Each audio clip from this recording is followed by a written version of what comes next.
Welcome you all in Abbottabad. Abbottabad पहुंचने के बाद अवेस भाई के घर में हमारा जिस तरह से वेलकम किया गया उसके बारे में मैं बस यही कह सकता हूं that he is my brother from another mother. हमें बिल्कुल वीआईपी गेस्ट की तरह ट्रीट किया गया और एक ज़बरदस्त डिनर के बाद नेक्स्ट मॉर्निंग हम सारे नाश्ता वगैरह करके निकले एबटाबाद एक्सप्लोर करने। I was very excited to see Pakistan military academy. Pakistan military academy दुनिया में एक बहुत बड़ा नाम है। मिलिट्री की दुनिया में ना सिर्फ पाकिस्तान से बल्कि दुनिया के और भी बेशतर ममालिक से यहाँ पर कैडेट्स भेजे जाते हैं ट्रेनिंग के लिए, और ये ट्रेनिंग काफ़ी टफ होती है जहाँ पे आपको डिसिप्लिन भी सिखाया जाता है। इसके अलावा आपकी पर्सनल ग्रूमिंग भी की जाती है। अच्छा जी, ये आपकी लेफ़्ट पे पाकिस्तान मिलिट्री एकेडमी है जिससे इस टाइम पे पूरी दुनिया कामती है। यहाँ पर हमारे जितने भी जवान हैं मिलिट्री के, जितने भी आर्मी ऑफिसर्स हैं, राहील शरीफ, मुशर्रफ, बाजवा साहब, उन्होंने ज़िंदगी के 2 साल यहाँ पर लगाए हैं। तब वो जीसी कैडेट थे। 2 साल बाद उनको फिर डिफरेंट पोस्टिंग्स दी जाती हैं। लेकिन ये बहुत बड़ा एरिया हज़ारों एकड़ पे फैला हुआ है और ये सारा रनिंग ट्रैक है आपका, और ये किलोमीटर्स में रनिंग ट्रैक। और सुबह सुबह आप देखेंगे फौजियों को यहाँ पर इस रनिंग ट्रैक पे कईयों को सज़ाएँ मिलती हैं, कईयों को हम बड़ा एंजॉय करते हैं उसको देखकर। ये बहुत बड़ा एरिया, बहुत बड़ा एरिया है, और ये एक्वायर्ड है पाकिस्तान मिलिट्री एकेडमी के पास। और फिर यहाँ से ऊपर पीटी स्कूल है, जिसे फिज़िकल ट्रेनिंग स्कूल बोलते हैं, जहाँ पर अहद वफ़ा ड्रामा शूट किया गया था। ये वो जगह है जहाँ पे अहद वफ़ा ड्रामा शूट किया गया। ये सारी जगहों पे इस रनिंग ट्रैक पे वो भाग रहे होते हैं। ये वो जगह है जहाँ पे अल्फ़ा ब्रावो चार्ली और अहद वफ़ा आपके शूट किए गए हैं। ये है पाकिस्तान मिलिट्री एकेडमी का एंट्रेंस गेट। यहाँ पर विदाउट सॉलिड रेफरेंस आप एंटर नहीं हो सकते। हमारे पास रेफरेंस तो था, लेकिन चूंकि हमने टाइमली इन्फॉर्म नहीं किया था इसलिए हम अंदर नहीं जा सके। अलबत्ता बाहर से देखकर भी काफ़ी अच्छा लगा। और उसके बाद हम आ गए इस जगह पे जिसको यादगार भी कहा जाता है। यादगार इसलिए कहते हैं कि यहाँ पर शोहदाओं की तस्वीर और उनकी तारीख़ भी बयान की गई है, तो उनके लिए ये जगह मुख्तस कर दी गई है एक खराज तहसीन के तौर पे। पाकिस्तान आर्मी से ताल्लुक़ रखने वाले कई जवान जो पाकिस्तान के दिफा के लिए अपनी जान दे चुके हैं, उनके बारे में ना सिर्फ उनके नाम बल्कि किस जंग में उन्होंने अपनी जान दी थी पाकिस्तान के दिफा के लिए, उसके बारे में भी मुकम्मल तफसीलात मौजूद हैं। यहाँ पर मैं आपको इस क्लब के हवाले से कुछ बताने की कोशिश कर रहा हूँ, मगर लो वॉइस क्वालिटी की वजह से मैंने वॉइस ओवर करना ही बेहतर समझा। यादगार से होते हुए जब हम आगे की जाने पढ़े तो हमें नज़र आया ये area which was established in the British Raj. This is one of the oldest coffee shops in Abbottabad. Over to Aweis Bhai, who will now be telling you about this place. 18th century में जो आए थे, जिन्होंने एबटाबाद का नाम रखा, जिनके नाम पे सर जॉन एबट, तो एबटाबाद ये एबट के नाम से, तो उन्होंने यहाँ पर अपने हाथों से दरख्त भी लगाया था। वो तकरीबन 150 ईयर्स ओल्ड दरख्त है यहाँ पे। और जो आपको पहले बताया था वो शहीदों की जो यादगारें हैं एफएफ सेंटर के।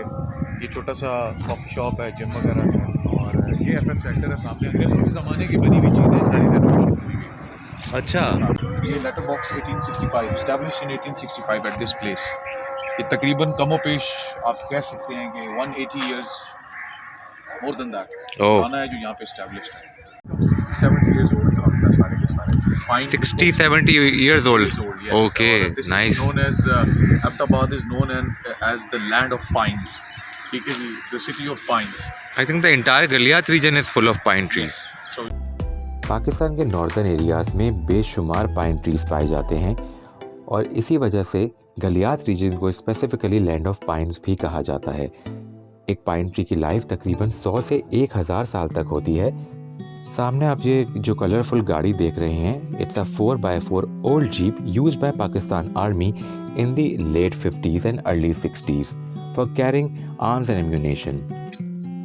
आसपास की और जगह देखने के बाद हम क्लब के इस हिस्से में दाखिल हुए जहां पर एंटर होने के लिए आपको स्पेशल परमिशन लेनी पड़ती है, क्योंकि सिविलियंस यहां अलाउड नहीं हैं। या तो आपके पास आर्मी का कोई रेफरेंस हो या फिर आपका ताल्लुक किसी और फोर्स से हो। The garden area was so beautiful that is hard for me to explain in words. सामने पहाड़ी पर आपको जो वाइट से कुछ लिखा हुआ नज़र आ रहा है, ये पाकिस्तान आर्मी जिंदाबाद का स्लोगन था। गार्डन के अंदर कई जगह पर आपको कुछ ऐसे दरख्त दिखाई देंगे जो बिल्कुल लोडेड थे फ्लावर्स के साथ, and it was a beautiful sight. This place is actually called the foundation of Abbottabad This tree was led by Sir John Abbott. We also saw this old cannon used by Pakistan Army around 50 to 60 years ago. This place was so beautiful that we decided to skip the other places we had decided to visit that day and we had an amazing time. यहाँ पर हमने high tea करी और उसके बाद sunset देखा और sunset के बाद के जो नज़ारे थे वो आपके सामने हैं। यूँ लग रहा था कि जैसे किसी पेंटर ने इस सीनरी को पेंट किया है। पूरा आसमान रॉयल ब्लू कलर का हो गया था और बैकग्राउंड में कई खूबसूरत परिंदों की चहचहाने की आवाज़ बहुत ही दिलफरेब मंजर पेश कर रही थी।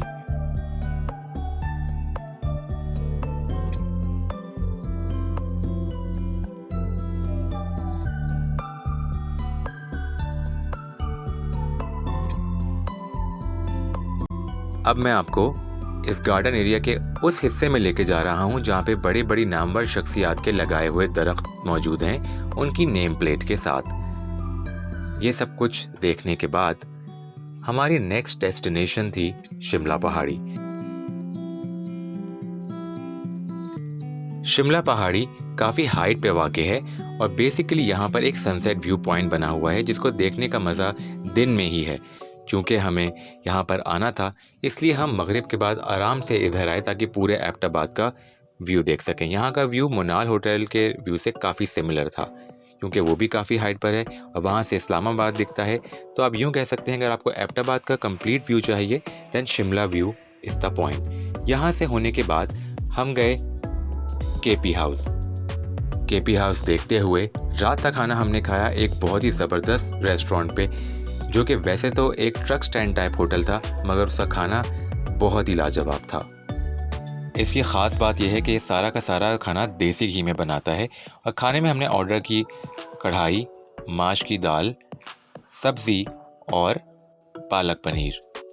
अगले दिन अवेज़ भाई के साथ हमने नाश्ता किया और बहुत सारी खूबसूरत यादें लेकर उनको अलविदा कहा और आगे अपनी मंजिल की जाने बढ़े।